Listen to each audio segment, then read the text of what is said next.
Hello friends, स्वागत है आप सभी का हमारे यूट्यूब चैनल में। तो फ्रेंड्स, आज हम लोग इस वीडियो में जेसीईआरटी क्लास 6 का मैथ में प्रश्नावली 4.3 का क्वेश्चन को हल करेंगे।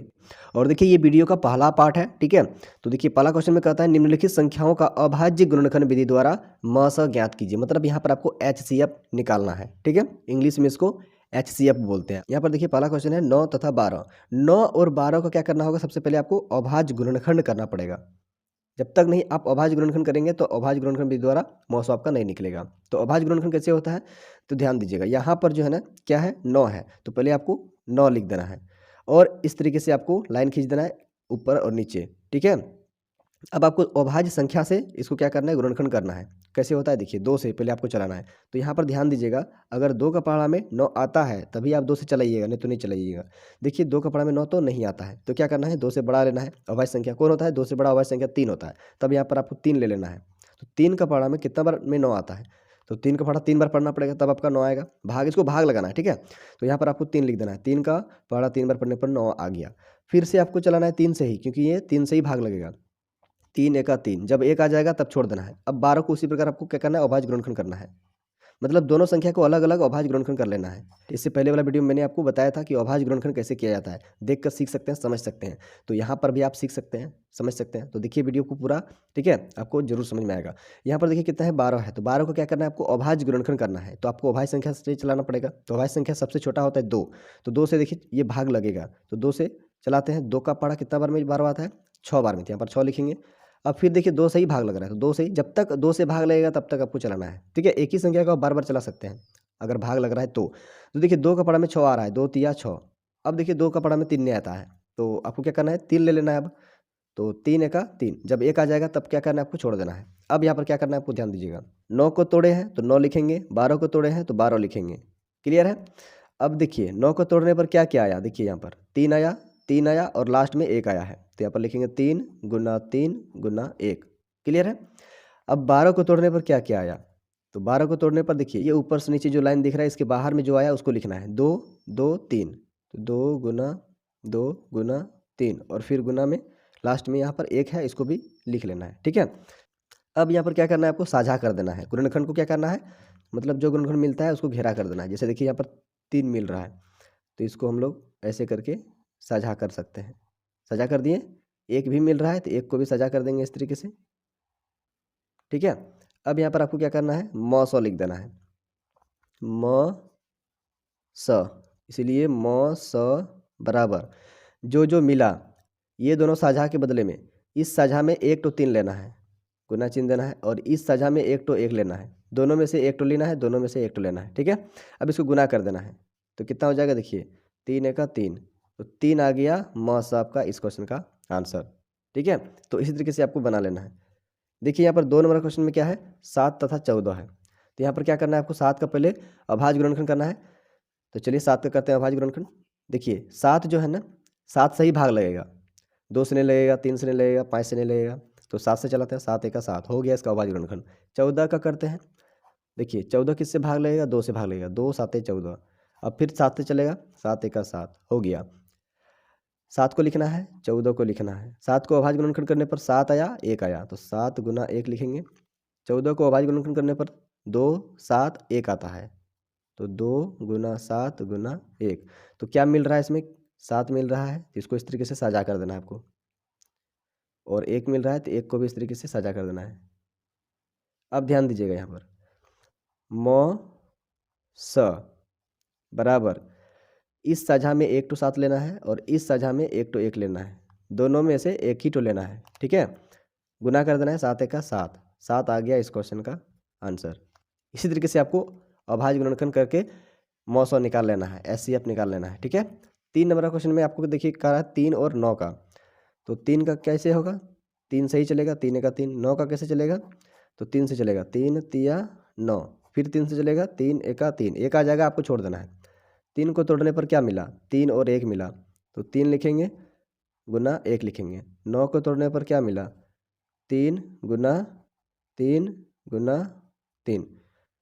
अच्छा, यहाँ 1 है, इसको मिटा देते हैं। यहाँ पर 1 है। अब देखिए मिल कौन रहा है? सीधा सीधा मिला दीजिए। 3 मिल रहा है और कौन मिल रहा है? 1 मिल रहा है। अगर दूर में लिखिएगा तो साझा करने में दिक्कत नहीं होगा, ठीक है। दूर दूर में थोड़ा लिखिएगा। तो यहाँ पर आप म स लिख सकते हैं, इसीलिए ठीक है। म स बराबर क्या हो जाएगा, ये दोनों 3 में से एक तो 3 लेना है गुना, ये दोनों 1 में से एक तो 1 लेना है, गुना कर देना है। 3 का 3 हो गया इस क्वेश्चन का आंसर। आगे देखिए 6 का और 10 का आपको अभाज्य गुणनखंड करना है। तो कैसे होगा, देखिए 2 से चलाना है, 2 तिया 6, फिर 3 से चलेगा, 3 का 3, यहाँ पर 2 पंचे 10, फिर 5 से चलेगा, 5 का 5।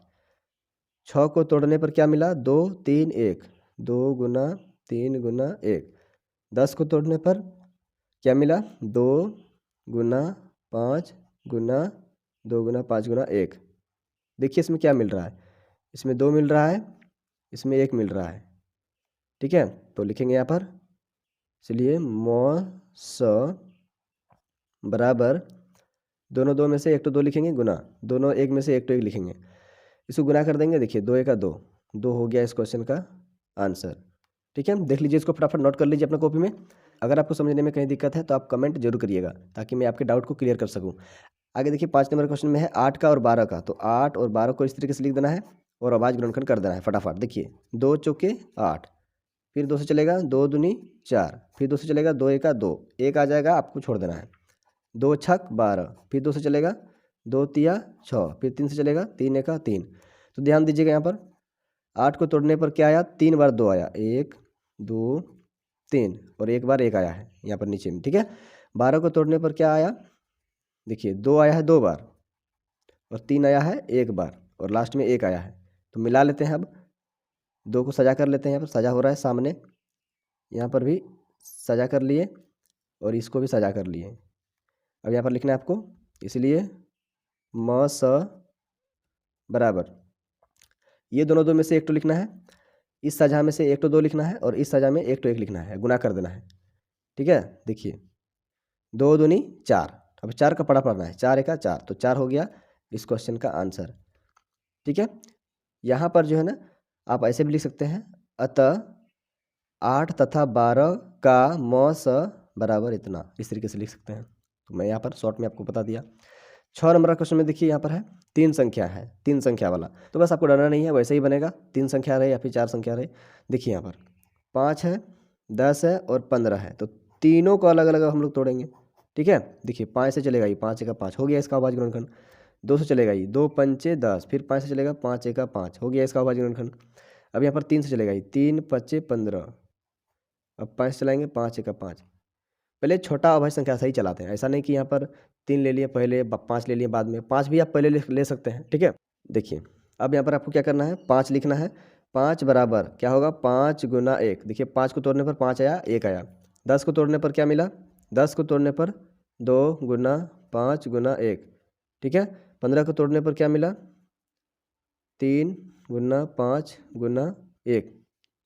इसको आपस में गुना करिएगा तो इतना आ जाना चाहिए, 5 का 5 दिखा रहा है, 2 पंचे 10, 10 का 10, 10 आ रहा है, 3 पच्चे 15 का 15, 15 आ रहा है। ठीक है, अब यहाँ पर देखना है तीनों में कौन मिल रहा है। तो देखिए इसमें 5 है, यहाँ भी 5 है, यहाँ भी 5 है, तो ये आपका साझा हो जाएगा 5। ठीक, इस तरीके से इसको सजा कर दिए। 1 भी मिल रहा है तो 1 को भी सजा कर लेंगे। अब यहाँ पर देखिए म स बराबर क्या हो जाएगा, तीनों 5 के बदले में 1 ही तो 5 लिखना है। ठीक है, तीनों 1 के बदले में 1 ही तो 1 लिखना है। अब इसको गुना कर देना है, 5 का 5 हो जाएगा इस क्वेश्चन का फाइनल आंसर। तो इस तरीके से अभाज्य गुणनखंड विधि द्वारा म स निकाला जाता है। ठीक है, HCF निकाला जाता है। उम्मीद करते हैं कि आपको अच्छे से समझ में आ गया होगा।